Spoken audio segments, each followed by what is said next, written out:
حماد عالم نے ترتیب دی۔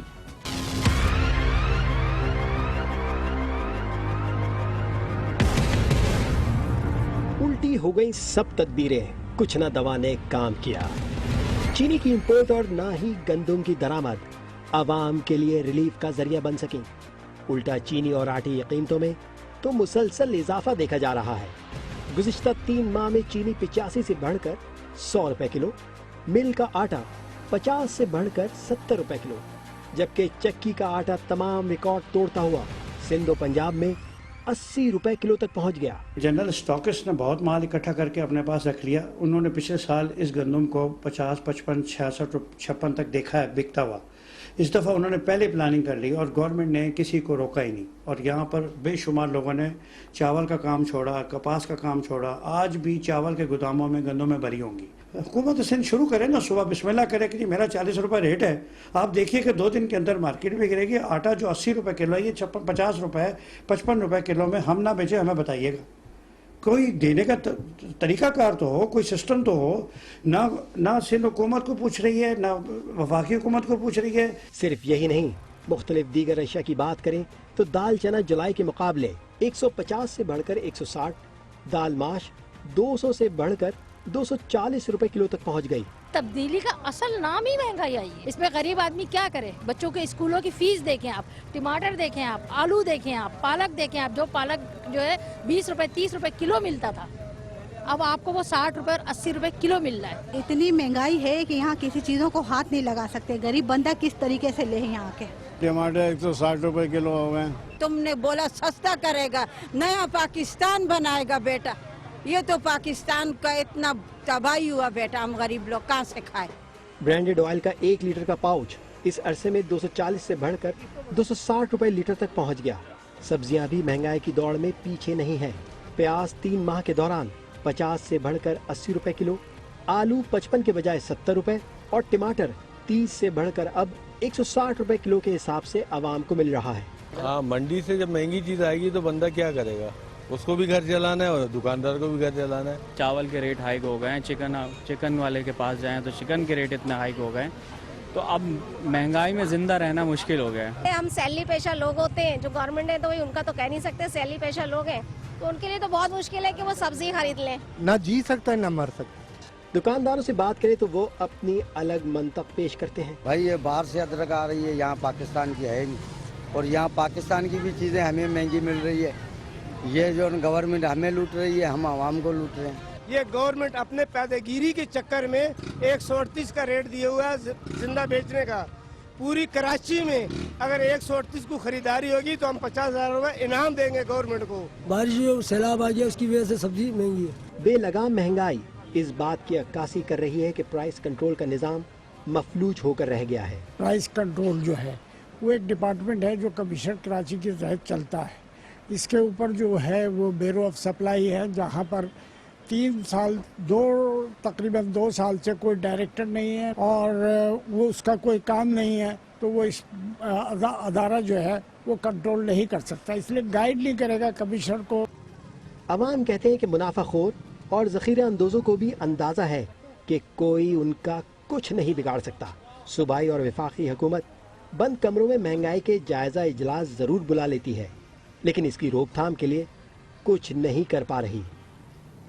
ماہرانہ انداز سے ماہرانہ عوامل کو سامنے رکھتے ہوئے جائزہ لیتے ہیں مہنگائی کی وجوہات کیا ہوتی ہیں۔ میں جوائن کر رہے ہیں لاہور سے پروفیسر ڈاکٹر راشد امجد، جو کہ پروفیسر آف اکنامکس ہیں لاہور اسکول آف اکنامکس میں۔ بہت بہت شکریہ ڈاکٹر صاحب، آپ نے ہمیں جوائن کیا۔ ایک عام پاکستانیوں کو اگر ہم سمجھانا چاہیں، ملک میں سرج آتا ہے مہنگائی کا، جیسے کہ ہم آج کل دیکھ رہے ہیں، کیونکہ مجموعی طور پہ پاکستان میں شرح سود کم ہے اور دوسرے اشاریہ اچھے ہیں، کیا اس کی وجوہات ہو سکتی ہیں، خاص طور پہ اگر پاکستان کی زمینی حقائق ہم دیکھیں؟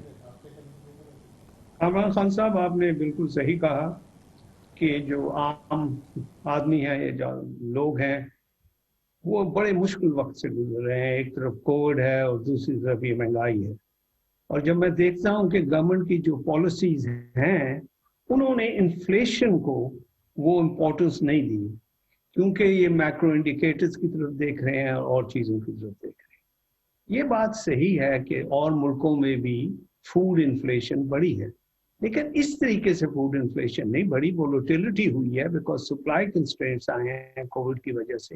بنگلہ دیش میں 4.5% انفلیشن ہے, انڈیا میں 5% ہے. پاکستان میں اس وقت پچھلے جنوری سے لے کے اب تک inflation is uncontrollable and getting more out of control, اور یہ بڑا ورrisome ہے. اور میرا اپنا خیال یہ ہے تو آپ جیسے جو ایکسپرٹس ہیں, جو اکنامکس کو پڑھتے ہیں, سمجھتے ہیں, آپریشنلائز کر سکتے ہیں, وہ کیا چیز ہے جو کہ ہماری حکومت نہیں کر رہی, یا یہ کہ ہماری معیشت کے مسائل ہیں جس کی وجہ سے مہنگائی جو ہے ان لیولز تک نہیں ہے جو ہمارے خطے میں ہے؟ دیکھیں بات یہ ہے کہ اس وقت جو وجہ ہے انفلیشن کی, جس نے 7 سے 8 اور 8 سے اب آپ نے کہا 9% کر دیا, وہ فوڈ انفلیشن. بیسکلی فوڈ, بہت پیرشیبل اور نان پیرشیبل, اور کوئی چیز نہیں ہے جو اس کو اس لیول پہ ٹریگر آف کر رہی. تو کیا یہ ہم کہہ سکتے ہیں کہ یہ وقتی چیز ہے, کیونکہ بارشوں نے آبویسلی فصلوں کو بہت بری طرح سے متاثر کیا ہے آل اکراس؟ یہ بات صحیح ہے کہ اسپیشلی ویٹ کراپ یہ بارشوں سے کافی افیکٹ ہوئی ہے, لیکن یہ جو وولٹیلٹی اور کنسسٹنٹ رائز ان پرائسز ہیں, اس کی 2 وجوہات ہیں. ایک جیسے آپ نے کہا سپلائی فیکٹرز ہیں, اور دوسری طرف ہمارے جو ایڈمنسٹریٹو کنٹرولز ہیں وہ بالکل کام نہیں کر رہے, یا جو بھی وجہ ہے وہ نہیں کام کر رہے. اب آپ دوسرا یہ دیکھیں کہ اکنامکس بھی غلط. ویٹ پرائسز انہوں نے انکریز کرنی تھی تو کر لیتے نومبر دسمبر میں, انہوں نے جا کے مارچ اپریل میں قیمتیں انکریز کی, اور وہ بھی 6-7%. اس کے ساتھ ساتھ پرائیویٹ سیکٹر بھی آ گیا. اب ہوا یہ کہ پرائیویٹ سیکٹر نے بھی خرید لی, اور گورنمنٹ نے جو پروکیورمنٹ کرنی تھی وہ نہیں کر سکی. دنیا میں اس وقت امپورٹ لینا, شپس لینا, اس کی مشکلات ہیں. یہ مارکیٹ یہ سب کچھ سمجھتی ہے, اور اس کی وجہ سے جو ٹریگر کر رہا ہے نا سارا انفلیشن, وہ ویٹ پرائسز ہے. اچھا, اور ڈاکٹر صاحب ایک اور چیز کائنڈلی سمجھائیے کہ ہم تو فوڈ سفیشینٹ ہوتے تھے, ہمارا سب سے بڑا ایک ایسٹ یہ ہوتا تھا کہ ہم ان معاملوں میں سفیشینٹ ہے, ہمارے پاس سپلائیز زیادہ ہونی چاہیے, ہماری تو ڈیمانڈ کم ہے, ہماری سپلائیز زیادہ ہونی چاہیے, اور ایسا رہا ہے. لیکن یہ کیا طریقہ کار ہے جس کی وجہ سے یہ انسینٹیو ہوتا ہے نا ہولڈنگ کا, کہ لوگ ہولڈ کریں؟ دنیا میں اگر کہیں پہ بھی اتنا انسینٹیو ہوگا تو جو جس کے پاس پروڈیوس ہوگی وہ ہولڈ کرے گا. لیکن نظام ہوتا ہے, انتظام ہوتا ہے, حکومتی طریقہ کار ہوتے ہیں, معیشت کی سمت طے کرتے ہیں جس میں کہ انسینٹیو نہیں رہتا اس قسم کی چیز کا.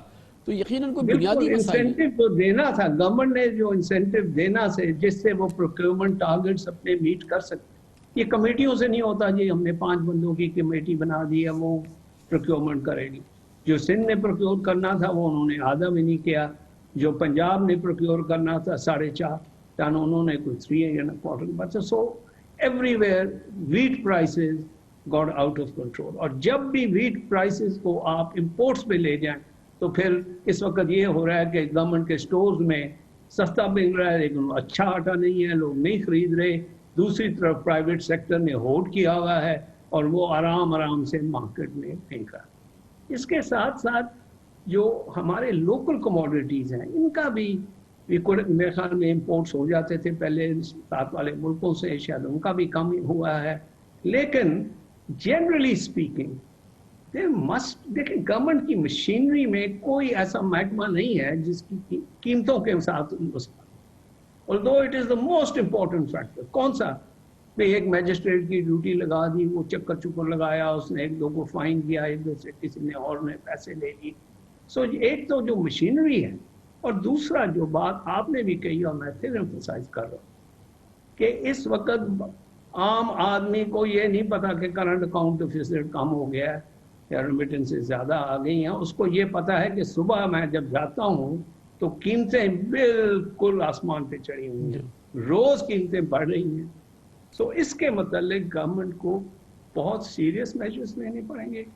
اور سپلائی سائڈ جو کنسٹرینٹس. یقیناً بہت شکریہ جناب professor doctor Rashid Amjad, professor of economics, Lahore school of economics ہمارے ساتھ موجود تھے. کمرشل بریک اس کے بعد ذکر کریں گے. صدر ٹرمپ نے آج عزم کا اعلان کیا ہے اچانک, اور کہا ہے کہ اب وہ چاہتے ہیں کہ کرسمس تک تمام امریکی فوجیں افغانستان سے نکل جائیں. کتنا یہ ممکن ہے اس پہ بات کرتے ہیں چھوٹے سے وقت کے بعد. صدر ٹرمپ نے اعلان کیا ہے کہ وہ اس کرسمس تک افغانستان سے تمام امریکی فوجوں کو واپس بلا لیں گے. یہ بہت اہم اعلان ہے جو صدر ٹرمپ کی جانب سے کیا ہے. انہوں نے ٹویٹر پر لکھا کہ ہمیں افغانستان میں تھوڑی تعداد میں خدمات انجام دینے والے اپنے بہادر مرد اور خواتین کو کرسمس تک واپس اپنے گھر بلا لینا چاہیے. صدر ٹرمپ کے اس دو ٹوک اعلان پر جہاں ماہرین کو تھوڑی حیرانی ہوئی ہے وہیں ان کا یہ بھی کہنا ہے کہ اگلے ماہ کی 3 تاریخ کو امریکہ میں انتخابات ہیں اور صدر ٹرمپ افغانستان میں 19 سال سے جنگ میں پھنسے امریکی فوجیوں کو ہر قیمت پر واپس لانا چاہتے ہیں اور اس میں 2 دہائیوں بمحیط جنگ سے باہر آنا چاہتے ہیں. انہوں نے امریکی عوام سے اپنی پچھلی انتخابی مہم میں بھی یہ وعدہ کیا تھا کہ وہ ہر صورت میں وہ پورا کریں گے یہ وعدہ، اور ظاہر ہے کہ موجودہ انتخابات میں انہیں اس کا فائدہ بھی ہوگا جس میں کم از کم ابھی تک ان کی کامیابی فی الحال مشکل دکھائی دیتی ہے. دلچسپ بات یہ ہے کہ صدر ٹرمپ کی ٹویٹ سے چند ہی گھنٹوں پہلے صدر ٹرمپ کے قومی سلامتی کے مشیر رابرٹ اوبرائن نے اعلان کیا تھا کہ اگلے سال کے شروع تک افغانستان میں امریکی افواج کم کر کے 2500 تک کر دیا جائے گا. اس سال فروری میں امریکہ اور طالبان میں دوحہ میں مذاکرات ہوئے تھے جس کی روشنی میں ایک معاہدہ طے پایا تھا. معاہدے کے تحت افغانستان سے تمام امریکی فوجوں کا انخلا اگلے سال کے وسط تک مکمل ہونا تھا، لیکن اب صدر ٹرمپ کے حالیہ اعلان سے لگتا ہے کہ صدر ٹرمپ اس معاہدے پر جلد از جلد عمل کرنا چاہتے ہیں. آج طالبان نے باقاعدہ اس اعلان کا خیر مقدم کیا ہے. اس نئی ڈیولپمنٹ پہ بات کرتے ہیں. ہمیں جوائن کر رہے ہیں افغان امور کے ممتاز سینئر صحافی اور پاکستان کے سینئر ترین صحافیوں میں سے ایک ہے جناب رحیم اللہ یوسفزئی، پشاور سے ہمارے ساتھ موجود ہیں. بہت بہت شکریہ رحیم اللہ صاحب. آپ کیسے دیکھتے ہیں صدر ٹرمپ اور مجموعی طور پہ امریکی انتظامیہ اب ڈیسپریٹ نظر آتی ہے کہ افغانستان میں امریکی افواج کی صرف علامتی اب پریزنس رہ جائے، وہ نکلے کسی صورت سے یہاں سے؟ ہاں بالکل، یہ آپ کی بات تو صحیح ہے کہ ٹرمپ تو کافی عرصے سے کوشش کر رہے ہیں کہ اپنی فوج کو واپس بلائیں. آپ کو یاد ہوگا کہ وہ جو یہ غیر ملکوں میں امریکی فوج ہیں جو جنگیں کر رہے ہیں، اس کو انہوں نے کہا تھا کہ یہ ریڈیکولس وارز، اور انہوں نے کہا تھا کہ یہ بیکار کی جنگیں ہیں، ہمیں اس سے نکلنا چاہیے. تو وہ اس لیے انہوں نے طالبان سے مذاکرات کیے اور 14 مہینے میں اپنی اور نیٹو کی فوج کو واپس بلانے کا معاہدہ ہوا دوحہ میں. لیکن اب یہ لگ رہا ہے کہ یہ ان کی انتخابی کمپین کا حصہ ہے کہ یہ اپنے افواج افغانستان سے واپس بلا لیں. تو کرسمس کا مطلب ہوا 25 دسمبر یا آپ سمجھ لیں کہ اس سال کے آخر تک وہ اپنی ساری فوجوں کو نکالنے کی بات کر رہے ہیں. میرے خیال میں یہ چونکہ انتخابات میں ان کی پوزیشن کمزور ہے، جو بائیڈن آگے ہیں، تو شاید وہ اس طرح کے کچھ اور بھی اعلانات کریں گے اور یہ دکھائیں گے کہ وہ اپنا وعدہ پورا کر رہے ہیں، امریکی عوام سے ووٹ مانگیں گے. لیکن میرے خیال میں خارجہ پالیسی کے جو ایشوز ہیں ان سے امریکی انتخابات فیصلہ کن نہیں ہوتے، بلکہ جو داخلی امور ہیں وہ زیادہ اہم ہیں. اس پورے پس منظر میں یہ بات بہت اہم ہے کہ امریکہ نے جو افغانستان طالبان سے جو معاہدہ کیا تھا اس میں طالبان نے انہیں اگلے سال کے وسط تک کا ٹائم دیا تھا کہ امریکی افواج نکل جائیں، لیکن اب امریکی جو انتظامیہ ہے، اب جیسے کہ امریکی صدر ہیں، وہ چاہتے ہیں کہ اب یہ جلد از جلد ہو، یعنی کہ اگلے چند مہینوں کے اندر یہ کام مکمل ہو جائے. ہاں بالکل، یہ طالبان نے تو مطالبہ کیا تھا بات چیت کے دوران کہ امریکی فوج کو جلد نکلنا چاہیے. پہلے 6 مہینے کے بعد ہوئی، شاید 1 سال کی، بالآخر 14 مہینے کے اوپر معاملات طے ہوئے. اگلے سال مئی تک غیر ملکی فوج کو نکلنا تھا. اور اس سال پاکستان کے لیے آپ کے خیال میں کتنی اطمینان کی بات ہے کہ بہرحال جو افغانستان میں مختلف پیش رفت ہو رہی ہے، چاہے وہ طالبان امریکی معاہدہ ہو، پھر چاہے اب انٹرا افغان یعنی کہ طالبان افغان حکومت جو بات چیت چل رہی ہے وہ ہو، ان سب چیز میں پاکستان کا بڑا مرکزی کردار رہتا ہے اور افغانستان کے مستقبل میں پاکستان کی بہت زبردست دلچسپی ہے. آج افغانستان کے لیے صدر ٹرمپ کی خصوصی مشیر جو ہیں، جو ان کے انوائے ہیں خلیل زاد، اور افغانستان میں امریکی افواج کے سربراہ وہ خاص طور پر GHQ میں تھے، راولپنڈی میں تھے، آرمی چیف سے مل رہے ہیں. تو یہ تمام چیزوں میں پاکستان کا بڑا ایک مرکزی کردار جو ہے وہ مسلسل جاری ہے. وہ تو پہلے بھی پاکستان کا کردار رہا ہے، ابھی بھی ہے اور آئندہ بھی رہے گا، اس کے بارے میں تو کوئی دو رائے نہیں ہے۔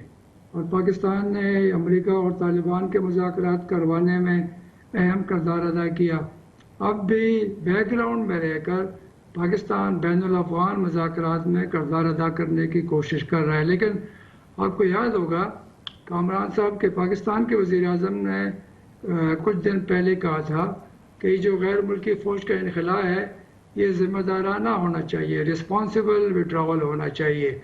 تو اگر یہ کرسمس تک ٹرمپ اپنی فوجوں کو نکالتے ہیں تو میرے خیال میں یہ تو غیر ذمہ دارانہ انخلاء ہوگا۔ جب تک بین الاقوامی مذاکرات کامیاب نہیں ہوتے، کوئی معاہدہ نہیں ہوتا، تو پھر تو حالات خراب بھی ہو سکتے ہیں۔ تو میرے خیال میں پاکستان چاہے گا کہ یہ اگر انخلاء ہونا ہے یہ اس وقت ہو یا تو معاہدے کے تحت اگلے سال مئی میں، یا جب تک یہ مذاکرات کامیاب نہ ہو جائیں۔ بہت بہت شکریہ جناب رحیم اللہ یوسف زئی ہمارے ساتھ پشاور سے موجود تھے۔ کمرشل بریک، اس دوران نیوز ہیڈ لائنز دیکھیں، جس کے بعد ہم اپنے پروگرام کے باقی حصے کے ساتھ واپس آتے ہیں۔ آپ دیکھ رہے ہیں خبروں، تبصروں اور تجزیات پر مبنی پاکستان کا سب سے معتبر نیوز شو دنیا، کامران خان کے ساتھ۔ پاناما کیس میں سپریم کورٹ آف پاکستان نے جناب نواز شریف کو سیاست سے تاحیات نااہل قرار دیا تھا۔ فیصلہ تحریر کرتے ہوئے چیف جسٹس آف پاکستان جناب جسٹس آصف سعید کھوسہ نے لکھا تھا اور افلاطون کی صدیوں پرانی کتاب ریپبلک کا حوالہ تحریر کیا تھا، اور انہوں نے کہا تھا ریپبلک کو کوٹ کرتے ہوئے کہ تاجر کے بجائے دانشور کو ریاست کا حکمراں ہونا چاہیے، کیونکہ تاجر ہر حال میں اپنے کاروباری مفادات کو ذہن میں رکھتا ہے۔ بہت دور رس بات تھی اور آبویسلی افلاطون کی جانب سے آئی تھی۔ پاکستان میں شریف خاندان کی سیاست، اقتدار اور کاروباری مفاد کے زہریلی ملاپ کی عملی شکل نظر آتی رہی ہے۔ کاروباری مفادات کی وجہ سے پارلیمانی سیاست سے نواز شریف کی تاحیات نااہلی کے بعد اب شہباز شریف فیملی کے تمام افراد اقتدار اور کاروبار کے گھناؤنے جوڑ کی پکڑ میں نظر آتے ہیں۔ شہباز شریف 2008 سے 2018 تک 10 سال بلا شرکت غیر پنجاب کے حکمراں رہے۔ وہ صوبے کے ہر سیاہ سفید کے مالک تھے، جبکہ اس عرصے میں ان کا خاندان بھرپور انداز میں اپنی بزنس امپائر قائم کر رہا تھا۔ شہباز شریف کے بڑے صاحبزادے حمزہ شہباز مبینہ طور پہ سرکاری ٹھیکوں کے کرتا دھرتا سمجھے جاتے تھے۔ چھوٹے صاحبزادے سلیمان شہباز بزنس کی بلندیوں کو چھو رہے تھے۔ Energy, poultry, sugar, steel, plastic, dairy, construction, trading اور نہ جانے کون کون سے کاروبار تھے جو شہباز شریف فیملی کی دسترس میں آ رہے تھے اور خود بخود آ رہے تھے۔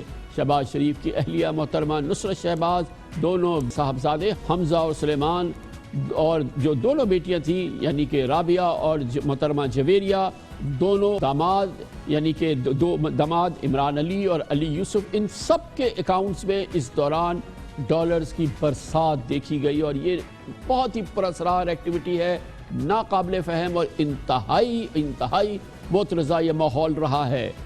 عجیب سے لوگ لندن، دبئی اور بیرون ملک سے شہباز شریف خاندان پر ایسا لگتا تھا کہ ڈالرز نچھاور کر رہے ہیں۔ جن لوگوں کے نام سے جعلی ٹیلی گرافک ٹرانسفرز ہوتے تھے یعنی ٹیٹیز آتی تھی، ان میں بعض غریب تو کبھی بیرون ملک گئے ہی نہیں تھے۔ منصور پاپڑ والا، محبوب ایری والا، قدیر کڑائی والا شہباز شریف فیملی پر ڈالرز کی بارش کیوں کر رہے تھے یہ پاکستانی جاننا چاہتے ہیں، تو اس میں ان کا کوئی قصور نہیں ہے۔ ان لوگوں کا شہباز شریف فیملی سے کیا رشتہ تھا؟ ان سوالوں کے جواب شہباز شریف کے پاس نہیں۔ وہ تو دسیوں بار ایک ہی گھسا پٹا جملہ دہراتے ہیں کہ ایک دھیلے کی کرپشن نہیں کی۔